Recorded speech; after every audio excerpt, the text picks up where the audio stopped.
ও ভাইয়েরা, এজন্য মুসলিমদের ভয় বলতে কিছুই নেই।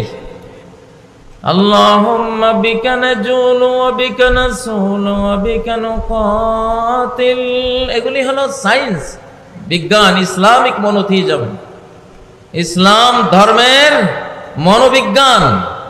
সে বলে আল্লাহুম্মা বিকা নাজুল, আমার সৈনিকের হাতে তলোয়ার আছে, বল্লম আছে, তীর আছে, ঢাল আছে, তার হেলমেট আছে, বর্ম আছে, সবই আছে, কিন্তু সে বলে আমি এসব দিয়ে লড়াই করি না।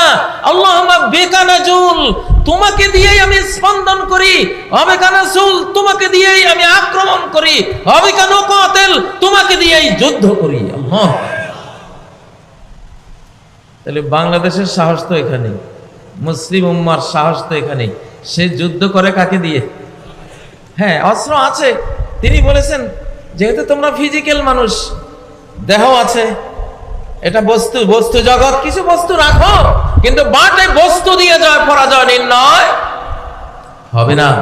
জয় পরাজয় নির্ণয় কি করবেন? আকাশ থেকে আল্লাহ করবেন। সুবহানাল্লাহ। ভাইরা, সময় বুঝতে হবে। আমি একজন সাংবাদিক, আমি মহাজাগতিক সাংবাদিক, বাংলাদেশের সাংবাদিক না, শুধু এই পৃথিবীর সাংবাদিক না। আমি শিশুকাল থেকে ইউনিভার্সাল জার্নালিস্ট, ইউনিভার্সাল জার্নাল নিয়ে কাজ করি। মহাবিশ্বের কি ইনফরমেশন আছে, এগুলি কোরআনে আছে না? নাই? একটা সংবাদ হলো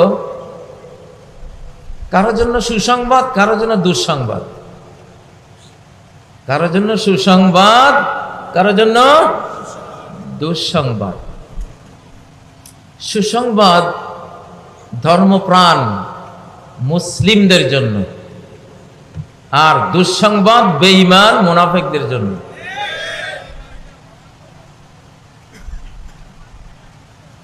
যুগটা বুঝতে হবে। এই বুঝটা আমি দেওয়ার চেষ্টা করি আমার প্রায় সব মাহফিলে, না হলে কাজ করতে পারবেন না। 2024 সালকে না বুঝলে আপনি 2090 পর্যন্ত কি হবে আপনি বুঝবেন না। 24 বুঝলে 25 বুঝবেন, 26কে বুঝবেন। আপনি কোন জায়গায় দাঁড়িয়ে আছেন, আপনার ফিউচার কি, ভবিষ্যৎ কি, আপনি বুঝবেন, না হলে বুঝতে পারবেন না। যুগটা বুঝতে চান কারা কারা? মাশাআল্লাহ, আমিও চাই।